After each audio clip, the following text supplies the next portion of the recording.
Հարգելի գործընկերներ, ելույթս կառուցել եմ Սահմանադրության 85-րդ հոդվածի համատեքստում, որը ուղղակիորեն սահմանում է, որ յուրաքանչյուր ոք օրենքին համապատասխան ունի առողջապահության պահպանման իրավունք եւ այս իրավունքը իրականում հանդիսանում է մարդու իրավունք բնական իրավունքներից ամենակարևորագույն իրավունքներից մեկը եւ պատահական չէ, որ նույն Սահմանադրության 86-րդ հոդվածը ուղիղ պետության նպատակներից մեկը սահմանել է արդյունավետ եւ մատչելի բժշկական սպասարկման պայմանների ստեղծում։ Հիմա կոնկրետ այս ոլորտում իմ դիտարկմամբ ինչպիսի խնդիրներ են առկա եւ կարծում եմ, որ այդ խնդիրներին անհրաժեշտություն կա ուշադրություն դարձնել եւ դարձնել պարլամենտական վերահսկողության օբյեկտ։ Առաջի խնդիրը վերաբերվում է ուրեմն առողջության համընդհանուր ապահովման շրջանակներում մենք գիտենք, որ սահմանվում են համավճարներ, այդ համավճարները առողջության համընդհանուր ապահովման մասին օրենքի համաձայն վերապահված է հիմնադրամի հոգաբարձությունների խորհրդին, բայց պրակտիկայում մենք ունենք իրավիճակ, երբ որ բժշկական հաստատությունները ինքնակամ, եթե չասեմ ինքնագլուխ, սահմանում են իրենց կողմից իրենց համար ընդունելի եւ ցանկալի համավճարներ, չնայած օրենքով սահմանված է, որ դրանք սահմանվում են հոգաբարձությունների խորհրդի կողմից։ Եվ նշեմ, որովհետև դրա մասին շատ հասարակության մեջ բողոքի ակցիա կա, որ այդ համավճարները օրենքով սահմանված կարգով չընդունվելու դեպքում երբեմն 200%-ով գերազանցում են հոգաբարձությունների խորհրդի կողմից սահմանված գները։ Երկրորդ խնդիրը վերաբերվում է նրան, որ համընդհանուր բժշկական ապահովագրության ներդրման արդյունքում բարձրացել են ծառայությունների վճարները։ Ինչու՞, որովհետև մասնավոր հիվանդանոցները ուշացում ունենալով ապահովագրական վճարները ստանալու առումով, այսինքն երբ որ փոխհատուցումները ուշանում են, այդ իրենց ֆինանսական բացը լրացնելու համար բարձրացնում են ծառայությունների գինը։ Մենք ստեղ մի կողմից ունենք խնդիր այն մարդկանց մասով, ովքեր չունեն ապահովագրություն, եւ այս համակարգը ներդնելու առումով տուժում են, քանի որ ստիպված են այսօրվա դրությամբ ավելի թանկ վճարել ծառայությունների համար, իսկ մյուս կողմից կարծես թե այս 200,000 դրամ եւ ավել վճար ստացող անձինք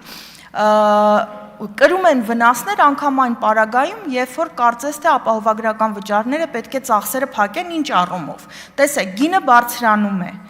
ծառայության, ապահովագրությունը համաձայնվում է վճարել այդ գնի մի մասը, մյուս մասը խեղճ քաղաքացին ստիպված է վճարել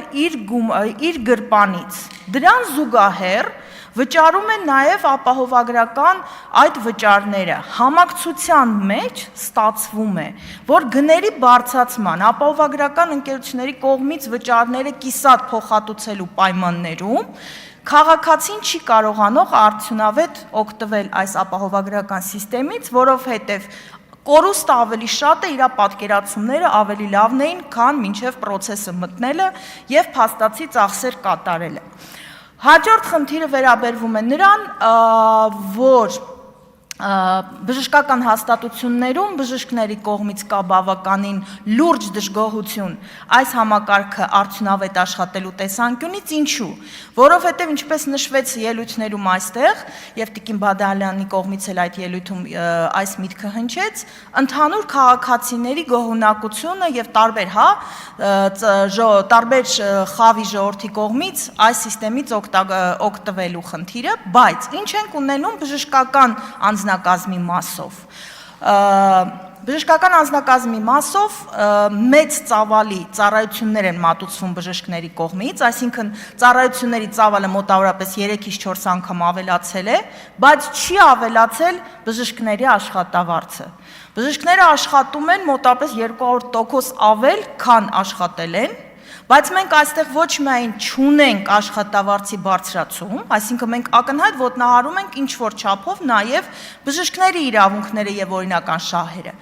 այլ նաև սա պիտի հատուկ նշեմ, այն հիվանդանոցները, այն բժշկական հաստատությունները, որոնք ֆինանսավորվում էին 100% պետության կողմից, անգամ ուշացնում են իրենց բուժ անձնակազմի աշխատավարձները, ինչու, որովհետև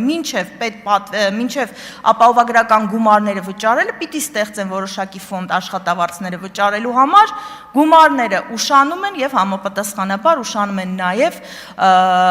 հիվանդանոցային աշխատողների կամ ընդհանրապես բժշկական հաստատությունների աշխատակիցների աշխատավարձները։ Հաջորդը մենք կարծում եմ, որ խնդիր ունենք արտահիվանդանոցային եւ հիվանդանոցային համակարգի հարաբերակցության եւ արդյունավետ գործունեության տեսանկյունից, ինչու, որովհետեւ երբ որ ներդրվել է այս ապահովագրական համակարգը, բավականին բարդ պրոցես է թերապևտի, այսինքն ապահովագրական այդ ծառայությունները ստանալու առումով, ինչու հիերարխիկ բարդ համակարգ է նախատեսվել։ Հիվանդի համար պետք է դիմի իր բուժող բժշկին, ստանա համապատասխան ուղեգիր, ուղեգրի հիման վրա դիմի բժշկի, ստանա ծառայություն։ Պրոցեսը երկարատև է, շատ հաճախ հիվանդները չսպասելով անվճար բժշկական օգնություն ստանալու, քանի որ ժամկետի խնդիր կա, հրատապ է այդ բուժօգնություն ստանալը, ստիպված ոչ թե դիմում են արտահիվանդանոցային բժշկական օգնության, այսինքն պոլիկլինիկաներին, այլ միանգամից գնում են հիվանդանոցներ, դրա պատճառով ինչ ենք ունենում։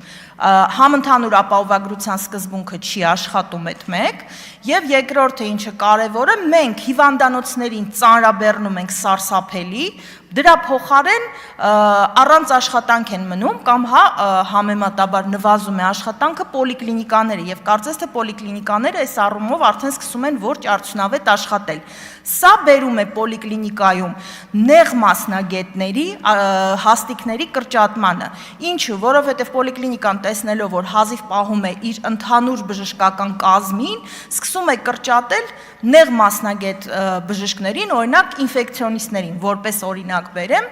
ինֆեկցիոնիստները կամ հենց պոլիկլինիկան է կրճատում, կամ իրենք են գնում հիվանդանոցում փորձում աշխատանք գտնել։ Ստեղ մենք ունենում ենք առաջնային, այսպես ասած, գծի բժշկական հաստատությունների աստիճանական քայքայում, որը իհարկե համաշխարհային փորձով է ցույց է տալիս, որ ոչ արդյունավետ է, այսինքն դուք պիտի առաջնագիծը առնվազն պոլիկլինիկաներով բժշկական ապահովության դաշտում կարողանաս պահել։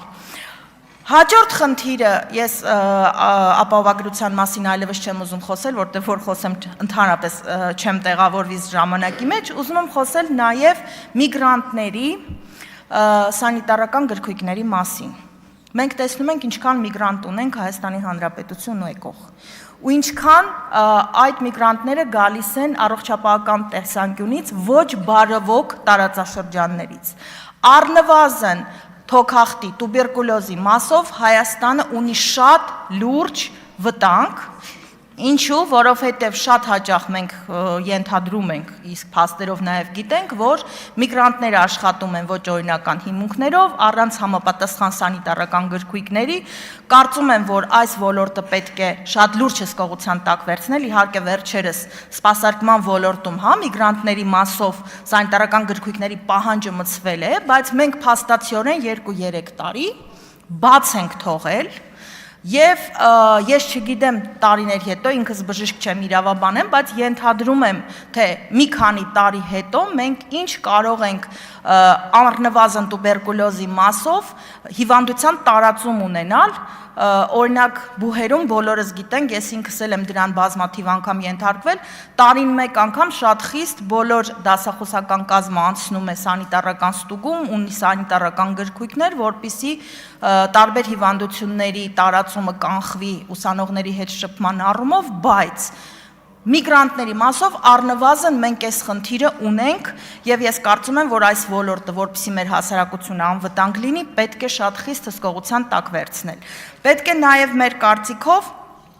հսկողության տակ վերցվի սահմանային բժշկական հսկիչ կետերը, որը կարծես թե այլևս չեն գործում, համենայն դեպս